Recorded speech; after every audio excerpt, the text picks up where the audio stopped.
ahead on 12 News Weekend, a big league redesign for Robbinsdale Park. Plus, a rosy tribute. A Maple Grove man will be remembered in a unique way on a national stage. But first, major changes planned for Osseo area schools. There was a lot of planning that was involved in this, a lot of research, and it's not a recommendation that comes lightly. 12 News Weekend starts right now.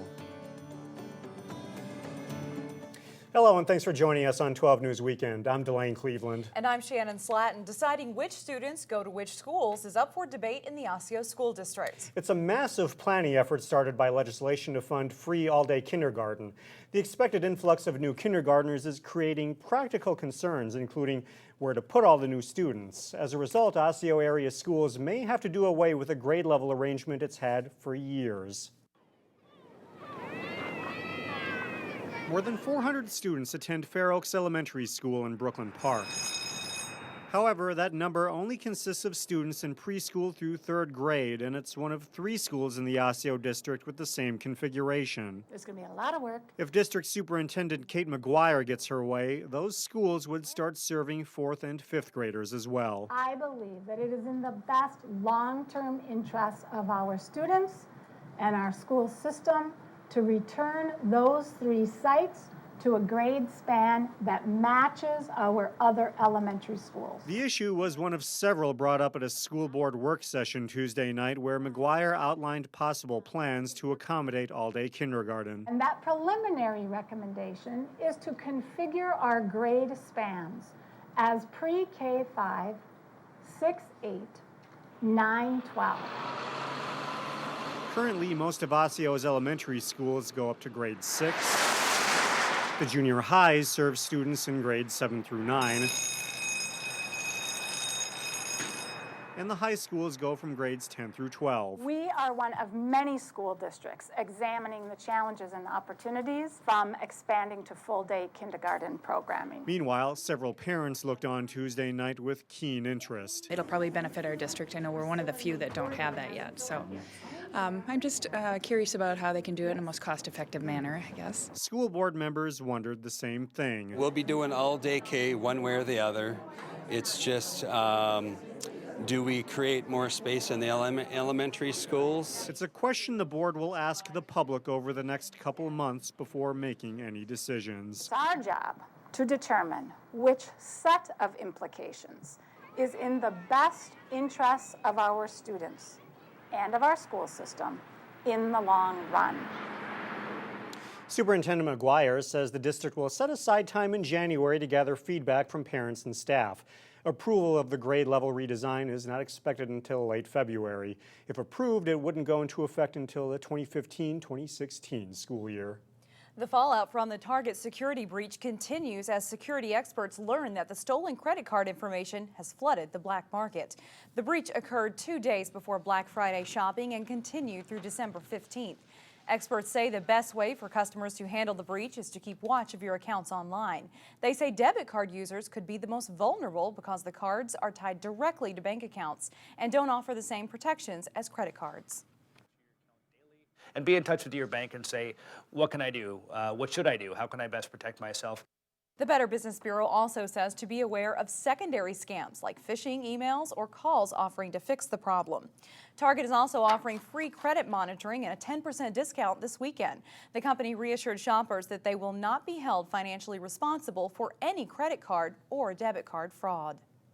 Brooklyn Park's new police chief is only the 5th police chief in the city's history. I solemnly swear that I will support and obey the Constitution. Craig Envelson has been with the Brooklyn Park Police Force for nearly 23 years. He was actually the only candidate the city considered for the job. As chief, he says he will spend time out on the street meeting and talking with residents. He'll also oversee a major construction project at the police department and will work on replacing officers as many reach retirement age. Really about the last 3 years, we've lost anywhere between 5 to 8 officers a year. Going into 2014 right now, we're anticipating at least 5, probably by May. So just getting fully staffed, having all 109 officers out there doing their thing, I can't remember the last time we were fully staffed, to be honest with you. And Wilson still holds the record as the youngest cop hired by Brooklyn Park. As a rookie, he was just 20 years old.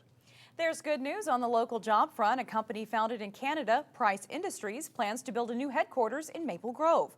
Price makes customized heating and cooling products. The move to Maple Grove is expected to create 40 jobs with average pay of about $80,000. Price chose Maple Grove in a nationwide search, citing the area's highly skilled workforce. In our weekend review, a Robbinsdale ball field is getting a big league makeover. Work will begin this spring at Lee Park to redesign the ball field and install artificial turf. An Hennepin County Youth Sports grant funded by the Twin Stadium tax will pay for part of the $800,000 project. Major League Baseball is also contributing money, and the Cal Ripken Senior Group is donating time and field design expertise. Some residents of a Golden Valley neighborhood have petitioned the city council to do something about train noise. They believe train traffic by their Laurel Hill condominiums has gotten worse. Canadian Pacific says the number of trains passing through the area has not changed in recent years. It is an opportune time to study the issue. A new apartment complex called the Xenia will also be built in that neighborhood. And finally, in our weekend review, a local state representative has decided not to run for re-election. John Benson, a DFLer, is currently serving his 4th term. His district includes Plymouth and Minnetonka. Benson is the 5th House member and 3rd DFLer to choose not to run for another term. Well, coming up on 12 News Weekend, a remarkable tribute to a Maple Grove man that comes up roses. And then later in sports, Champlin Park's boys basketball team is proving to be tough to stop. But first, prepare for the cold. Monday will be especially chilly, a possible high of 2 degrees.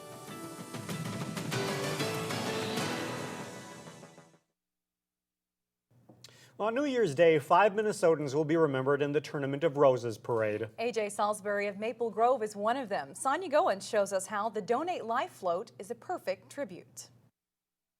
He was loving, and he was funny, and he would love to, play little practical jokes on mom and dad. A.J. Salisbury, a.k.a. Tony, had a zest for life. He enjoyed spending time with his family. Tony also wanted to be a photojournalist. He was also a talented musician. He decided when he was 10 he wanted to play the guitar. But in 2008, Tony was diagnosed with a rare form of cancer. Alveolar soft part sarcoma, ASPS. And it's a very rare form of sarcoma. He died 11 months after being diagnosed. He was only 24 years old. By the time Tony was diagnosed, it had already metastasized into his lungs and into his brain. So we didn't know.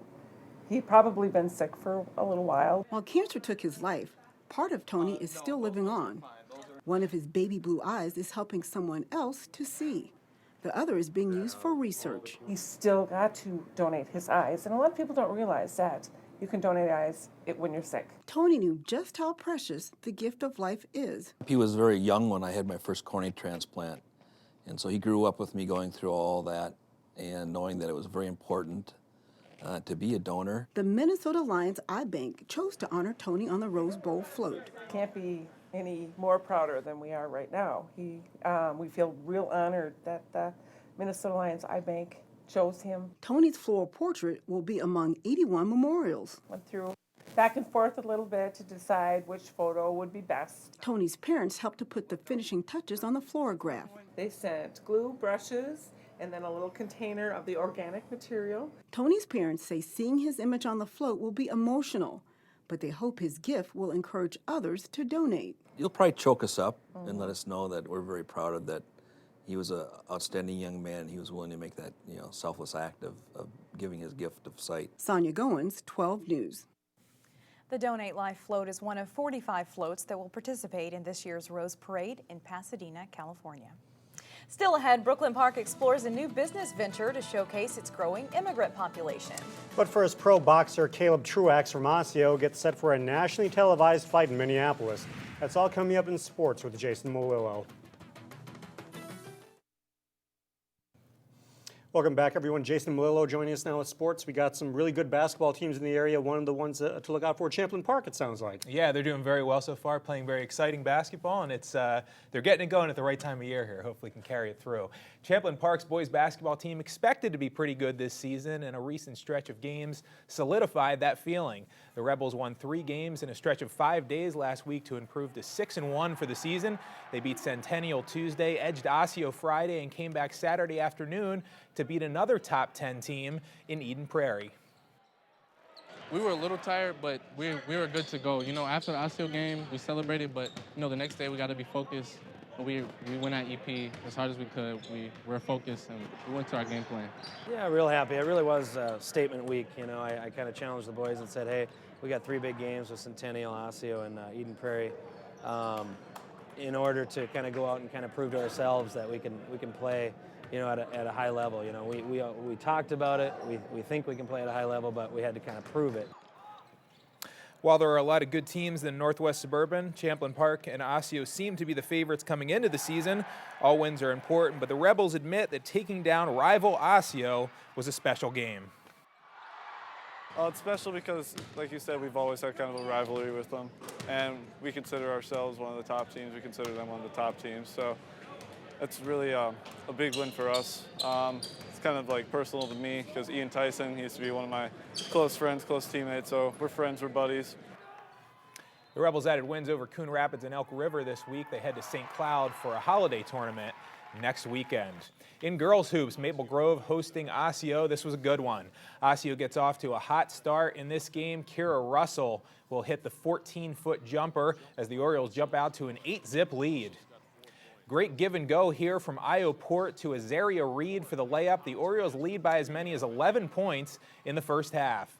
But Maple Grove's leading scorer, Kayla Jones, helps rally the Crimson, knocking down the 12-footer here. Then Maple Grove gets the steal. Julie Haggart will give it to Haley Barker, and back to Haggart for the layup. It's 29-all at the break. Second half is close too. Osseo in transition. Maddie Malone to Port for 2 of her 12 second half points. Late in the game, Haggart gets the ball on the block. She'll turn and score off the glass, and the game is tied.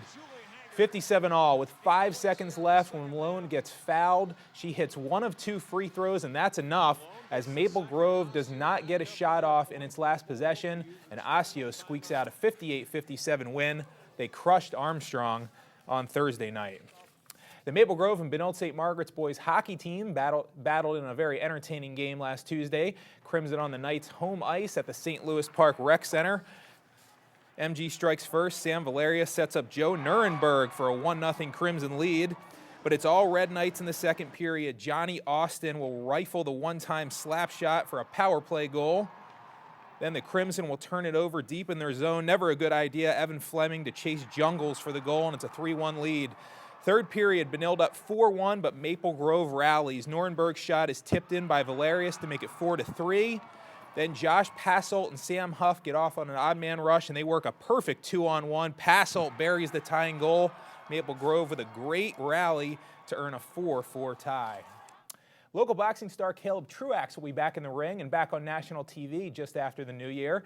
Team Truax had a media day as Caleb gets set to fight on ESPN's Friday Night Fights at the Target Center on January 3rd.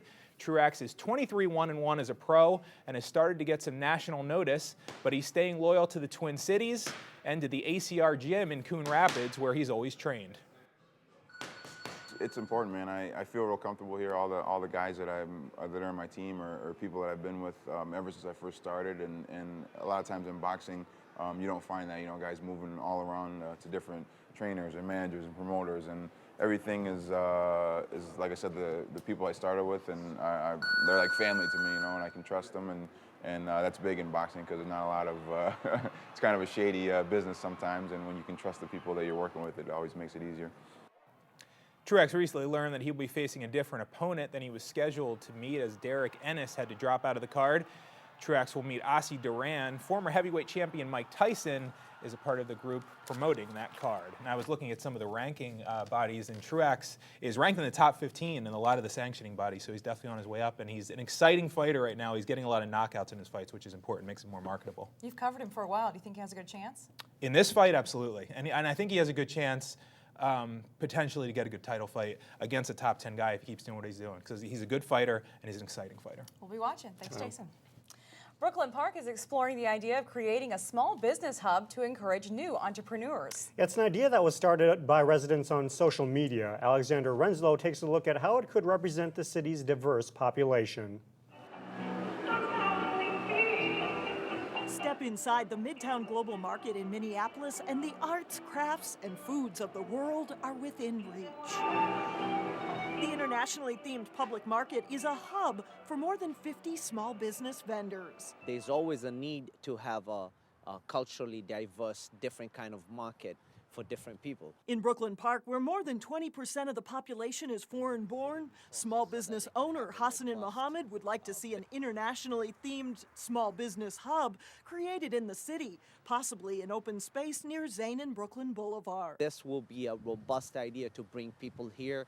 You bring business, business comes here, because now the population is going to center on this area. Smaller in scale than the Midtown Global Market, the feasibility of a small business hub in Brooklyn Park is being researched by the city. We have a lot of residents in Brooklyn Park that want the opportunity to start their own business. City officials say the business hub could include small, low-rent spaces to foster the creation of new retail and arts and crafts vendors. It likely would have an international theme and business support services. The concept would be that the rent would be lower and there would be like businesses that they could use as resources. Brooklyn Park project coordinator Alicia Strobridge says the idea would likely involve a partnership between nonprofit organizations and the city to sustain it financially. If people are employed, obviously crime will go down. There's so many robust ideas that can come as a benefit of having a business hub here in Brooklyn Park. When the diversity of the community is represented in small business, Hassan Mohammed believes it will also help build vitality in Brooklyn Park. It's something that is needed over here.